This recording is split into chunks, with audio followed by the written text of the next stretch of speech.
दिल्ली के सुल्तानपुर इलाके में एक दर्दनाक घटना घटी, जहां पर आवारा कुत्तों के हमले से घायल हुई 6 साल की बच्ची छवि शर्मा ने इलाज के दौरान दम तोड़ दिया।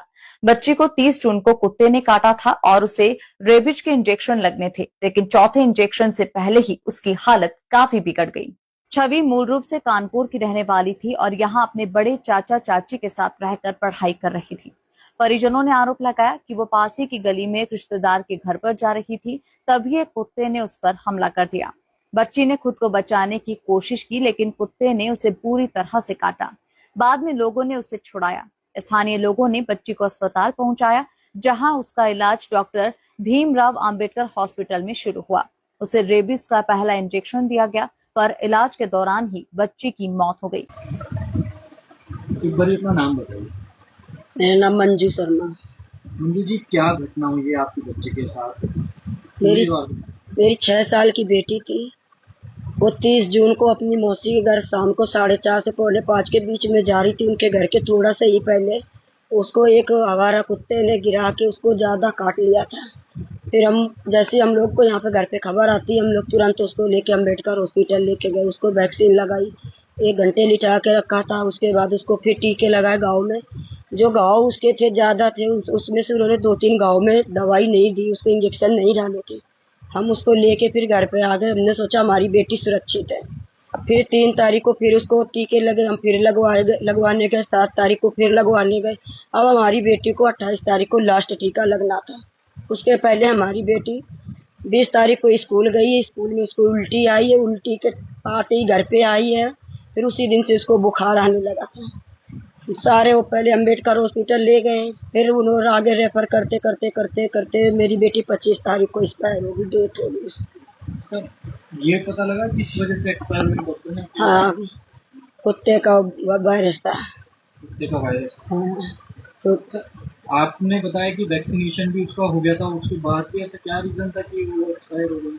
अब ये तो डॉक्टर जाने ना कि उन्होंने कैसी वैक्सीन दी हमारे बच्चे को। हम क्या जाने, हम तो डॉक्टर को जानते हैं ना कि हमारा बच्चा, हमने तो लगवा ली वैक्सीन, हम तो सुरक्षित हो गए, हमारा बाबू सुरक्षित हो गया। हमको क्या पता कि ये इतनी जल्दी और ऐसे कैसे हो सकता है, कैसी दवाइयाँ करी, कैसी उसको इंजेक्शन लगाए, क्या करा डॉक्टरों ने, ये तो वो जान सकते हैं ना। कहाँ से वैक्सीन लगी थी? ये अम्बेडकर हॉस्पिटल, रोहिणी सेक्टर 7 में। क्या नाम था उस बच्ची का? कितने साल की? बच्ची हमारी छवि नाम था। वो मेरे देवर की बेटी थी, छोटी थी, 5-6 महीने की। उसकी मम्मी एक्सपायर हो गई थी जब से हम उसको ले आए थे, हम ही पाल पोस रहे थे। वो 1st क्लास की स्टूडेंट थी, नगर निगम में पढ़ रही थी। और आपने कोई ऐसी शिकायत करी है? क्योंकि जैसा कि आपने बताया कि रेबीज का बता रहे थे। नहीं, रेबीज का तो हमको पता चला है 22-23 तारीख को पता चला है। अम्बेडकर वालों ने ही बोला कि इसको रेबीज है। हम उसमें लेके गए थे, हम इमरजेंसी में, उसको रात को बुखार था ज़्यादा। उन्होंने ही उसको बोल दिया रेबीज है। अपने आपस में डॉक्टर बोलने लग गए, डबल मास्क लगा लो, डबल ग्लव्स पहन लो। मेरा बच्चा भाग रही, वहाँ पे सारे देख रहे थे। डॉक्टरों ने खुद अपनी आंखों से देखा था मेरी बच्ची कैसे भाग रही थी, कैसे हमने उसको वहाँ पे उस टाइम संभाला था। हम थे और हमारा बेटा अंदर था। उसके बाद में राम मनोहर भेज दिया। राम मनोहर वालों ने भी यही कह दिया कि इसको रेबीज है, इसको वहाँ ले जाओ। कौन से हॉस्पिटल? IDH hospital. वहाँ लेके गए। वहाँ पे हमको 1 घंटे मैडम, 2-3 मैडम थे, उन्होंने बोला इसके लिए कोई वो नहीं है, ICU नहीं है, कोई वेंटिलेटर नहीं है। हम इसको एक कमरे में अंधेरा रहता है, उसमें बंद करेंगे, न लाइट होगा, न पंखा होगा, न खाना देंगे, न पानी देंगे, न तुमसे मिलने देंगे। कई 5 से 7 दिन तक खत्म हो जाएगा अपने आप बच्चा। हम लोग अपने बच्चे को लेके फिर भाग लिए वहां से। मैं नहीं छोड़ सकती अपना बच्चा।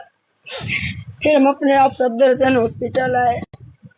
वहाँ पे भी बच्चों ने सिर्फ बुखार बोल के उसको दिखाया, तो उसको बोल रहे वो दवाई नहीं पी पा रही है, उसको पानी नहीं जा रहा है। फिर भी मैडम ने आधी गोली पूरी पैरासीटामोल दे दिया, उसने खाई जैसे तैसे। आ करके मेरा बच्चा एकदम आँख फाड़ने लग गया। फिर वो करते रहे उसको जैसे तैसे गोली गई। रात भर में बेड पे बैठ के उसको पट्टी चढ़ाती रही। फिर एक मैडम आई, बोली इसका 101 बुखार हो गया है, ऐसा करो अब आप है ना, मैं इसको वहाँ पे दिखा लेना OPD में।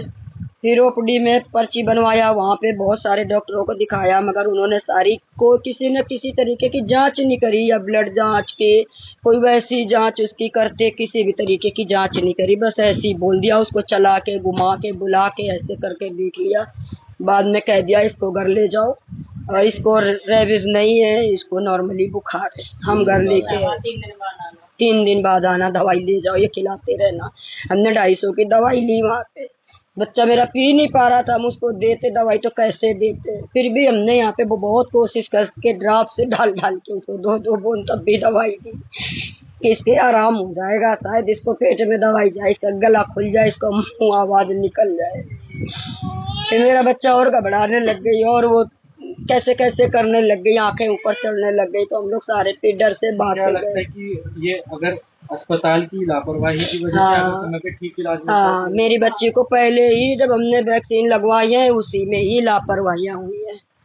पहली वैक्सीन से ही मेरी बच्ची को खतरा बना, क्योंकि जो गांव थे, तुमने सारे गांव में जो वो दवाई डालते हैं, लगाते इंजेक्शन से, वो क्यों नहीं लगाई सीरम? छोड़ दिए उसके मेन पॉइंट वाला एरिया जो था, नस में जख्म था। देखते रहे दीप खबर नस से चैनल तो कोई भी सब्सक्राइब जरूर इन्फेक्शन करें। कहीं भी फैल सकता है ना तुरंत। 20 दिन के अंदर अंदर मेरी बेटी को सारी बॉडी पे इन्फेक्शन फैला जब मेरी बच्ची को बुखार आया।